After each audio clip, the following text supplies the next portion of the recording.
Alrighty, today Monster has sent over their Mission version 1 gaming headset. Take a look at the little nice reflective flavor text there, here on the side. There we are. 50mm audio drivers, which, you know, I'd expect 40 because that's kind of the standard, but they went up to 50. Nice to see. Alrighty, very nicely packaged. Feels much more premium than the price tag would indicate. Right now, it's only $20. I think it was a price drop from $30. So if it stays at that $20 price range, honestly, I don't know if, just speaking from the quality of the packaging, if there's anything that could beat this on Amazon. I gotta say that, it's quite snug. And there it goes.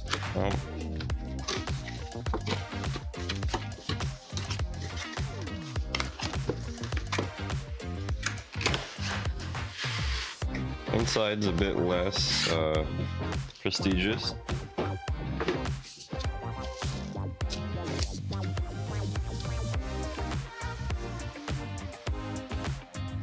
Got our manuals there.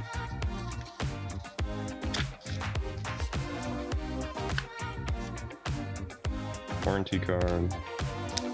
Alright, first thing we got in the box is a splitter.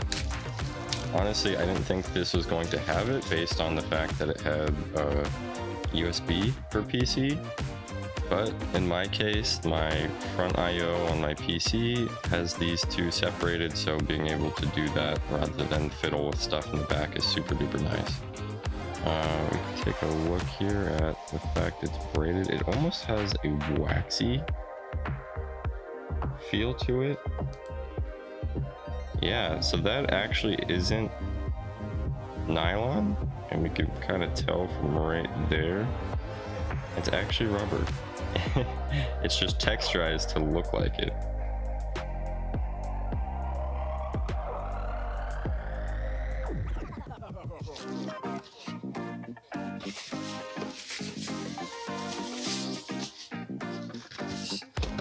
Anything in there?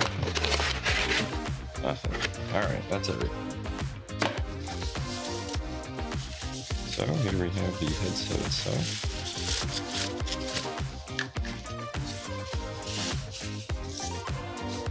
If you're a monster sound, you'll have to hear to believe it. See about that. So here's the headset as a whole. And for comparison's sake, here is the splitter, and then here's the actual cable. From the size of it, it honestly feels like they had a rubber covered cable and then just decided to put nylon over it. Like this part down here splits down to something smaller. Wow, that is a very bulky cable. So hopefully, as with most sort of cheaper headsets, you're kind of worried about the cable failing in some way, whether it coming out of here, which is like triple bulked up, or somewhere along the line and breaking. So take a look here at the controls. It says Monster right there. Got your volume slider, mute switch, and then LED switch. Then taking a look here at the adapters, you have your headphone jack and USB, which both come with covers, which is nice. So if you're only using one, you don't have to have the other one free flowing, banging up against anything. All right, so headset itself.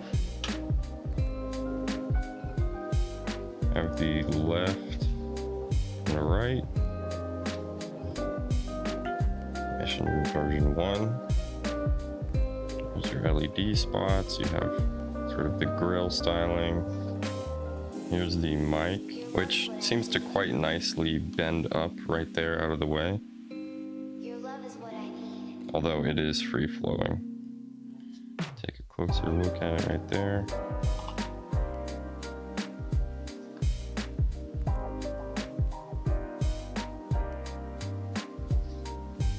Take a look inside.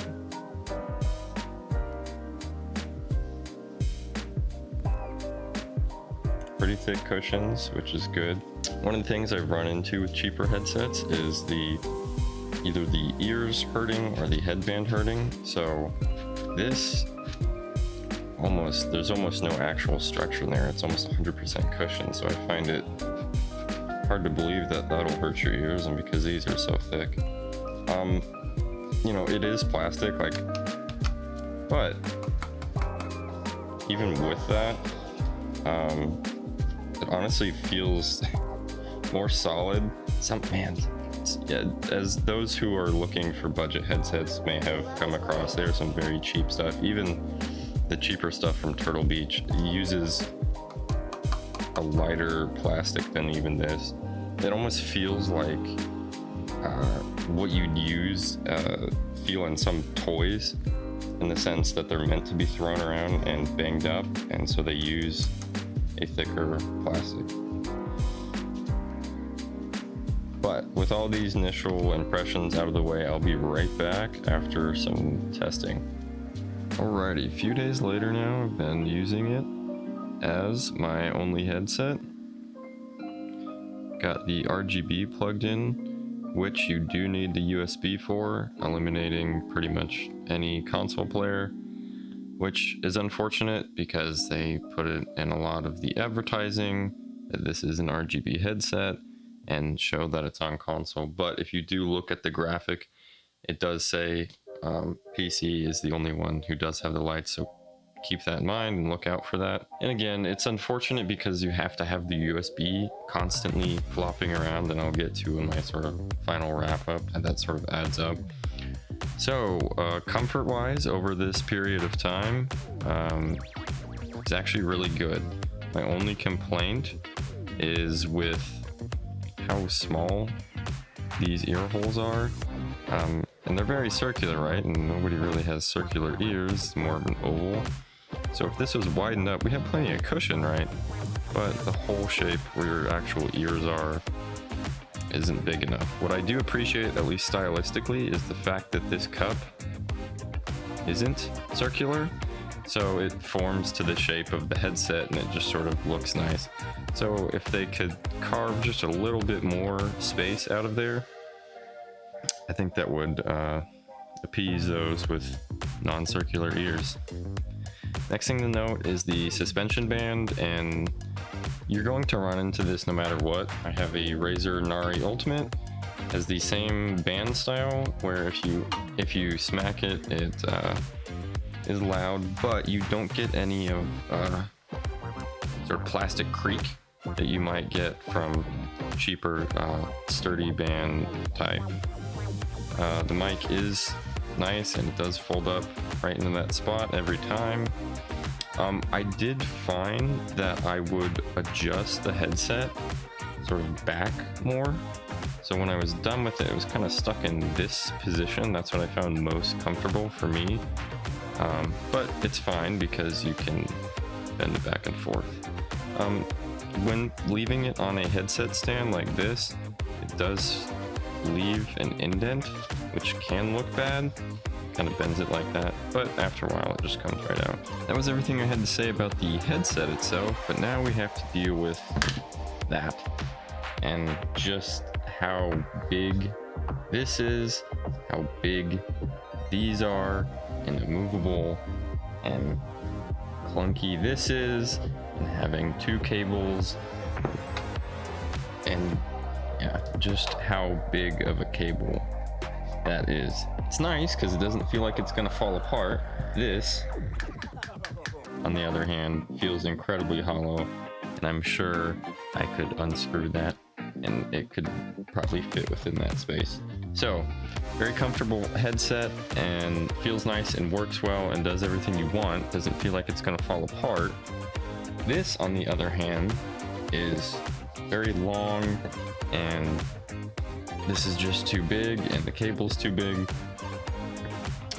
So honestly, it's not that big of a deal because it doesn't affect stuff, especially if you have it plugged into a PC or if you have it sort of sitting in your lap as you're holding your controller. It's honestly not that big of a deal. It's just annoying.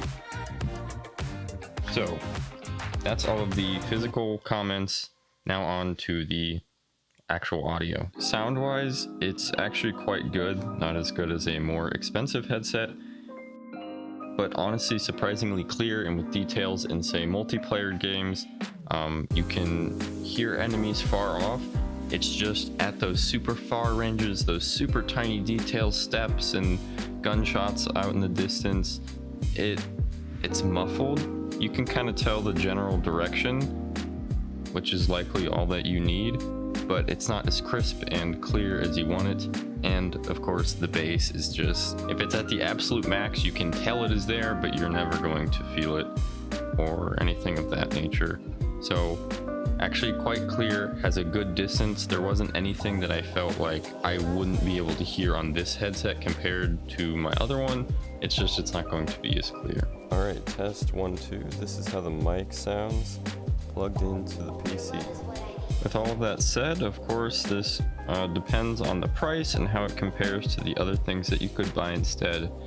And taking a look here at what's available on Amazon, and from what I've had in personal experience of 2 other cheap $20 Amazon headsets, they're creaky and cheap and they don't sound good and they feel like they're gonna break in an instant. This is none of those things. It feels sturdy and it sounds good and it has all the features you want, and price wise sitting exactly at that $20 is as low as I think a decent pair is gonna get. However, you do want to look at the competition that's slightly more expensive with Razer's headset at just $30. Now, it's very difficult to say, you know, take this brand over a more reputable company that makes more expensive stuff and sort of has that experience. However, that's 50% more. So if you're out to only spend $20, I have yet to see a headset that can compare in build quality, sound quality, mic quality, sturdiness, and of course, as always, what I recommend for cheap items like this, where even if it feels sturdy, it could break almost at any moment for any number of reasons. Get those Amazon insurance. It's only a couple dollars for a couple years, and you get your refund fully, and then you can just buy another one and it'll just cost you a couple bucks. As my final verdict, yes, it's a good headset. It's worth the money. You do have to worry about the annoying cable and everything that comes along with that. So Monster, if you're listening, fix this cable. You have a really, really good pair of cans here. It's just the cable that drags it down. Everything else is awesome. I think that's everything I have to say. So thank you for tuning in to my look here at the Monster Mission V1 headset. I'll see you guys next time.